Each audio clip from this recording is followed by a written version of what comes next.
அம்மனருள் TV நேயர்கள் அனைவருக்கும் வணக்கம். நான் உங்கள் வாழ்க வளமுடன் ஜோதிடர் ஸ்ரீ குரு சுந்தர வடிவேல். இப்ப பாத்தீங்கன்னா இந்த மாதம் செவ்வாய், சுக்கிரன், புதன் அப்படிங்கிற 3 கிரகங்களின் பெயர்ச்சி அப்படிங்கிறது நடக்க இருக்குது. இந்த கிரகங்களின் மாற்றங்கள் ஒவ்வொரு ராசிக்கும் ஒவ்வொரு விதமான தாக்கத்தையும் மாற்றத்தையும் பல்வேறு விதமான விஷயங்களை கொண்டு வரப்போகுது. அந்த வகையில பாத்தீங்கன்னா ஒவ்வொரு ராசிக்கும் என்ன விதமான மாற்றங்கள் நடக்கும், தொழில் வேலை வாய்ப்புகள் எப்படி இருக்கும், அது மட்டும் இல்லைங்க, உங்களுடைய உடல் ஆரோக்கியம் சார்ந்த விஷயங்கள் என்ன விதமான வழிபாடுகள் உகந்ததாக இருக்கும், நட்சத்திர பலன்கள்லாம் எப்படி இருக்குது, என்ன செய்யலாம் என்ன செய்யக்கூடாது, எது சார்ந்த விஷயங்களுக்கு இப்போ உங்களுக்கு பலன் தரக்கூடிய வகையில எது சார்ந்த ஆக்டிவிட்டி உங்களுக்கு மிகவும் பயனுள்ள வகையில இருக்க போகுது அப்படிங்கிறத இப்ப ஒவ்வொரு ராசிக்கும் எப்படி இருக்கும், உங்களுடைய ராசிக்கு எப்படி இருக்க போகுது அப்படிங்கிறத இப்ப பார்ப்போம். மீனம் ராசி குருவின் ஆதிக்கம் நிறைந்த ராசிகளில் பார்த்தீங்கன்னா மீனம் ராசி அப்படிங்கிறதும் ஒன்று.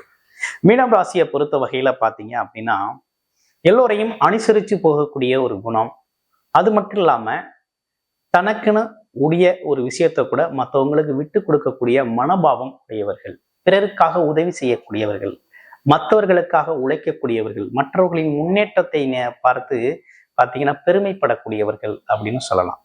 இவங்களாலதான் பல்வேறு மக்களுக்கு நல்லதே நடக்குது. ஏன்னா உதவி தேவைப்படுவதற்கு தகுந்த நேரத்துல உதவி செய்யறது அப்படிங்கிறது மீனராசிக்குனே உண்டான ஒரு நல்ல குணம். இப்ப மீனராசியை பொறுத்த வகையில பாத்தீங்க அப்படின்னா காலபுருஷனின் மோட்ச ராசி அப்படின்னு சொல்றது உண்டு. ஆமா, கடைசி ராசி மோட்ச ராசி அப்படின்னு சொல்றது உண்டு. அது மட்டும் இல்லாம சிந்தனை தெளிவு அப்படிங்கிறது பாத்தீங்கன்னாக்க ஒரு எப்போதுமே பார்த்தீங்கன்னா கமிட்மெண்ட், கொடுத்த கமிட்மெண்ட் அப்படிங்கிறது பார்த்தீங்கன்னாக்க உங்களை பொறுத்த வகையில் மற்றவங்களுக்காக ஒரு விஷயம் கொடுத்துருந்தீங்கன்னா முன்கூட்டியே போய் நிற்பீங்க. உங்களுக்காக ஒரு விஷயம் செய்யணும் அப்படின்னாக்க கொஞ்சம் பின்தங்கி போயிடக்கூடிய ஒரு நிலைமை அப்படிங்கிறது இயல்பாக சில பேருக்கு உண்டு. ஆனால் இருந்தாலும் இப்போ இருக்கக்கூடிய செவ்வாய், சுக்கிரன், புதன் அப்படிங்கிற 3 கிரகங்களின் பெயர்ச்சி உங்களுக்கு என்ன விதமான தாக்கத்தை உருவாக்குது, ஒரு குறிப்பா ஒரு முக்கியமான விஷயத்தையும் பார்த்தணும். இப்ப என்னன்னு கேட்டீங்கன்னா மீனம் ராசியை பொறுத்த வகையில ஒரு விஷயம் நடந்துகிட்டு இருக்கு. ஜென்மச்சனி ராசியிலேயே சனி பகவான் அமர்ந்திருக்கிறார். அப்ப இந்த ஜென்மச்சனி மிகப்பெரிய லெவல்ல பாதிக்குமா அப்படின்னா ஒன்றும் பெரிய பாதிப்பு அப்படிங்கிறது பார்த்தீங்கன்னா ரொம்ப அதிக மற்ற ராசிகளுக்கு கொடுக்கின்ற நெருக்கடியை விட உங்களுக்கு ஒன்றும் அவ்வளவு நெருக்கடி இருக்காது. என்ன காரணம் அப்படின்னு பார்த்தீங்கன்னா குரு, அது குருவோட வீடுங்க. அதாவது குருவின் வீட்டில் ஒரு இயற்கை சுவரோட வீட்டில சனி பகவான் அமர்ந்திருக்கிறார். குரு அப்படிங்கிறது வழிகாட்டுதவர், அவரோட வீட்டில் அமர்ந்திருக்கிறதுனால மிகப்பெரிய பாதிப்புகள் அப்படிங்கிறது இருக்காது. ஆனா இருப்பினும் நீங்க தர்ம நியாயப்படி நடந்துக்கணும், உடல் உழைப்பை அதிகப்படுத்தணும். ஆமா, மற்றவங்களுக்கு உங்களால முடிஞ்ச உதவிகளை செய்யணும். இவையெல்லாம் செஞ்சுக்கிட்டு வந்தீங்க அப்படின்னா உங்களை ஒன்றும் பெருசா பாதிச்சிடாது. ஆமா, சனி பகவான் அப்படிங்கிறவரே பார்த்தீங்கன்னாக்க சர்வீஸ் ஓரியன்டட் அப்படின்னா மற்றவங்களுக்கு உதவிகள் செய்யறது, இயலாதவர்களுக்கு உதவி செய்யறது, ஆமா, மூத்தோர்களை மதித்து நடக்கிறது அப்படிங்கிற ஒரு விஷயம்.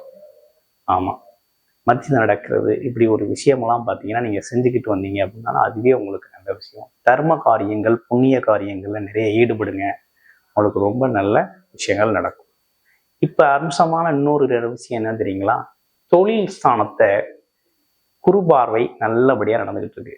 என்ன நடந்தாலும் ஏது நடந்தாலும் தொழில் நல்லா நடக்கும், தொழில் நல்லா நடக்கும். என்ன சாமி இப்படிதான் சொல்றீங்க, தொழில் சரியா நடக்கலையே அப்படின்னு சொல்றீங்க அப்படின்னா உங்களுடைய பிறப்பு ஜாதகம், இது கோச்சார ரீதியான பொது பலன். உங்களுடைய பிறப்பு ஜாதகத்தின் திசாபுத்தி அமைப்புகளை பார்த்துக்கிட்டு பலனிடுங்க, துல்லியமா இருக்கும், மாறாது. இப்ப நடந்துகிட்டு இருக்க செவ்வாய் பயிற்சி அப்படிங்கிறது எப்படி இருக்குது? செவ்வாய் பயிற்சி அப்படிங்கிறது பார்த்தீங்கன்னா வருமானம் மற்றும் சுகஸ்தான அமைப்புகளுக்கு சொந்தக்காரரா இருக்கிறார். இப்ப அவர் என்ன பண்றாரு, இது நாள் வரை 7ஆம் இடத்துல இருந்து வந்தார், இப்ப 8ஆம் இடத்துக்கு பயிற்சி ஆகக்கூடிய ஒரு அமைப்பு அப்படிங்கிறது இருக்கு. இது உங்களுக்கு என்ன விதமான மாற்றத்தை தரும் அப்படின்னு பார்த்தீங்கன்னா வருமானம் மற்றும் குடும்பம் சார்ந்த விஷயங்கள்ல பார்த்தீங்கன்னா வருமானம் கொஞ்சம் அலைச்ச திருச்சலோட இருந்தாலும் வருமானம் வந்துடும். இந்த குடும்ப அமைப்புகள்ல கொஞ்சம் பார்த்து பேசும், கவனமாக பேசும். ஆமா, அவசரப்பட்டு வார்த்தைகளை விட்டுறக்கூடாது. அதே போல் பார்த்தீங்கன்னா இளைய மூத்த சகோதரர்களில் பார்த்தீங்கன்னா ஒற்றுமையை அதிகப்படுத்தணும், வாக்குவாதங்களை தவிர்த்துக்கிறது ரொம்ப நல்லது. இதுதான் ஒரு அற்புதமான விஷயம். அடுத்து சுக்கிரன் என்ன பண்றார் அப்படின்னு பார்த்தோம்னா, ரொம்ப சுகஸ்தான அமைப்புகள்ல இருந்தார். மனசுல நினைச்சதெல்லாம், மனசுல ஒரு இனம் புரியாத ஒரு அமைப்பு, இனம் புரியாத ஒரு சந்தோஷம், இருக்குதோ இல்லையோ ஒரு நிம்மதி, இருக்கிற நடக்கிறத பார்த்து இருக்கிறத வச்சு ஒரு அமைதி அப்படிங்கிற ஒரு விஷயம்லாம் போயிட்டு இருந்துச்சு. கிடைச்ச மாதிரி ஒரு ஃபீலிங் போயிட்டு இருந்துச்சு. ஆமாம், அதிகப்படியான பொழுதுபோக்கு அம்சங்கள், ஆமாம், நிறைய டைம் அதில் ஒதுக்குனது இப்படி கொண்டு போயாச்சு. ஆனால் இப்போ என்னன்னு கேட்டிங்கன்னா, என்ன நடக்குது? 6ஆம் இடம் வேலை சம்பந்தப்பட்ட விஷயத்துல கூடுதல் கவனம் செலுத்த வேண்டிய அவசியம் ஏற்பட்டுருச்சு. அப்ப வேலை தொழில் அமைப்புகள்ல கூடுதல் கவனம் செலுத்தணுமா நல்லா இருக்கும். வேலை அமைப்புகள்ல கூட வேலை பார்க்குற அமைப்புகள்ல சிறு சிறு தொந்தரவுகள் தற்காலிகமா இருக்கும், பிறகு நல்ல மாற்றத்தை ஏற்படுத்தக்கூடிய நல்ல கால சூழ்நிலை உருவாகுது. அடுத்து புதன். புத்திசாலித்தனமா வேலை தொழில் அமைப்புகளை எடுத்து ஒப்பந்தம் பண்ணி செஞ்சுக்கிட்டு இருந்தீங்க. இப்ப போட்டி, எவ்வளவு பெரிய போட்டி வந்தாலும் உங்களை ஜெயிக்க முடியாது. எப்பேற்பட்ட தொழில் போட்டி, எப்பேற்பட்ட தொழிலாலும் ஜெயிப்பீங்க. அதுலேயும் பார்த்தீங்கன்னா விளையாட்டு வீரர்கள்லாம் ரொம்ப துரிதமா புத்திசாலித்தனமா ஜெயிக்கக்கூடிய ஒரு அமைப்பு அப்படிங்கிறது உருவாயிருக்கு. அதே காலகட்டத்தில் திருமண பந்தங்களுக்கான அமைப்பும் வரும். திருமண அமைப்புகள், திருமணமாகாதவர்களுக்கு வரன் தேடிக்கிட்டு இருக்கீங்க அப்படின்னா கண்டிப்பா வரன் அமைப்புகள் என்ன பண்ணும், வரன் சார்ந்த விஷயங்கள்லாம் அந்த காலகட்டத்தில் நடக்க ஆரம்பிச்சோம். ரொம்ப நாளாச்சுப்பா, 30 ஆச்சு 40 ஆச்சு திருமணம் நடக்கலை, இப்போ திருமணம் நடக்கும் அப்படின்னு நினச்சிங்கன்னா அந்த திருமண வாய்ப்புகள் கை கொடுக்கக்கூடிய காலகட்டமா. ஜென்மச்சனியா இருக்கே, திருமணம் செய்யலாமா அப்படின்னா ஆமாம், 2 விஷயம் இருக்குது. என்னன்னா, வரனுக்கு இந்த பாதிப்பு இல்லை அப்படின்னா தாராளமாக செய்யலாம். இதுலேயும் தசாபுத்தி அமைப்புகள் ரொம்ப ஸ்ட்ராங்காக இருக்கு, நல்ல லாபகரமாக இருக்கு, குடும்ப அமைப்புகள் நல்லா அமைக்கக்கூடிய அமகமாக இருக்கு அப்படின்னா தாராளமாக நீங்கள் திருமணம் அப்படிங்கிறதையும் ஜென்மச்சனி காலகட்டத்திலையும் செய்ய முடியும், செஞ்சுக்கலாம். அது ஒன்றும் பெரிய பாதிப்புகளை கொடுத்துறாரு. தொழில் அமைப்புகள் கொஞ்சம் உடல் தொழில் அமைப்புகளில் கொஞ்சம் கசக்கி புளியுமே தவிர மற்றபடி குடும்ப அமைப்புகளுக்கு அவர் பெருசாக ஒன்றும் இட மாட்டார், விடுதலை செஞ்சிட மாட்டார். அதனால் நீங்கள் இந்த காலகட்டத்தை சிறப்பாக பயன்படுத்திக்கங்க, வாழ்க்கை வளமாக இருக்கும். இப்போ முதல் நட்சத்திரம் அப்படின்னு சொல்லக்கூடிய பூரட்டாதி நட்சத்திரத்துக்கு எப்படி இருக்கு? புரட்டாதி நட்சத்திரத்தை பொறுத்த வகையில இந்த காலகட்டத்தில் பார்த்தீங்க அப்படின்னா, இடம் வீடு தொழில் சம்மந்தப்பட்டு நீங்கள் கொஞ்சம் நிறைய முயற்சி எடுத்தீங்கன்னா ரொம்ப மிகப்பெரிய லெவலில் சக்ஸஸ்ஃபுல்லான ஒரு அமைப்பு அப்படிங்கிறது உங்களுக்கு உருவாகும். ஆமாம், குறிப்பாக தொழில் அமைப்புகளுக்காக இடம் மாற்றுறது, வேலையை மாற்றிக்கிறது, தொழிலை மாற்றிக்கிறது அப்படிங்கிறதெல்லாம் ரொம்ப நல்லாயிருக்கும். தொழிலை மாற்றிக்கிறது, வீட்டை மாற்றிக்கிறது, வண்டி வாகனத்தை மாற்றிக்கிறது, அதெல்லாம் அந்த காலகட்டத்துக்கு பொருத்தமாக இருக்குது. அடுத்து உத்திரட்டாதி நட்சத்திரம் எப்படி இருக்குது அப்படின்னு பார்த்தோம்னா, உத்திரட்டாதி நட்சத்திரத்தை பொறுத்தவரை அரசு சார்ந்த வேலை வாய்ப்புக்காக முயற்சி செய்யக்கூடியவங்களுக்கு வேலை வாய்ப்புகள் ரொம்ப அருமையாக இருக்குது. அதே நேரத்தில் பணம் பொருள் செல்வாக்கு சார்ந்த விஷயங்கள் பார்த்தீங்கன்னா கொஞ்சம் பொறுமையாக தான் கிடைக்கும்.